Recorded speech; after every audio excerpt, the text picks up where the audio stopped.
பொள்ளாச்சி அ பாலியல் வழக்கு. இது வந்து அதிமுக ஆட்சி காலத்தில சிபிஐ விசாரணை அன்னைக்கு தான் போட்டாங்க ஓகே.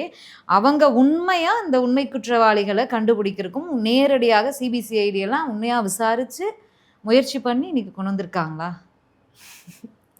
என்னன்னா, குற்றமுள்ள நெஞ்சு குறுகுறுக்குது. தான் ஆட்சி காலத்துல நடந்த தப்பு, இப்ப இன்னொரு ஆட்சி வந்ததுக்கப்புறம் வெளிப்பட்டுருச்சே, குட்டு வெளியில வந்துச்சே 2வது. அதுல இருக்கக்கூடிய பெரும்பான்மையான நபர்கள் வந்து அதிமுகவை சம்மந்தப்பட்டவர்கள். சிலர்லாம் வந்து நேரடியா பொறுப்புல இருக்கிறதும் வந்து மக்களுக்கு வெளிப்படையா தெரிஞ்சதும், அதிமுகவுக்கு எங்க பேர் கெட்டுடுமோ அப்படின்ற ஒரு பயம் இருக்கு. அதுல இருக்கக்கூடிய முக்கியமான பிரமுகர்களோட பேரு, இவங்க உறுப்பினரா இருக்கிறது, இதெல்லாம் அவங்களுக்கு ஒரு நெருடலா இருக்கு. அதனால எங்க அப்பா குதிரைக்குள்ள இல்ல அப்படின்ற மாரி இதுக்கு நீங்க ஒண்ணும் ஸ்டிக்கர் ஒட்டிக்க முடியாது. இங்க யாருமே முதல்ல ஸ்டிக்கர் ஒட்டிக்கல. எல்லா அரசியல் கட்சி தலைவர்களும் தமிழ்நாட்டை பொறுத்தவரை இது வந்து அந்த பெண்களுக்கு கிடைத்த வெற்றி. அநீதிக்கு இப்போ நேரம் தவறி கிடைத்தா கூட ஒரு நீதி கிடைச்சிருக்கு அப்படின்றத பொதுவெளியில எல்லாரும் சந்தோஷமா தான் பார்க்குறாங்க. இனி இது தொடராம இருக்கும். இன்னொரு நிகழ்வு இங்க நடக்காது. அண்ணான்ற கூக்குரல் கேட்காது அப்படின்றதுல வந்து எல்லாரும் சந்தோஷமா பெருமூச்சு விட்டுருக்காங்க.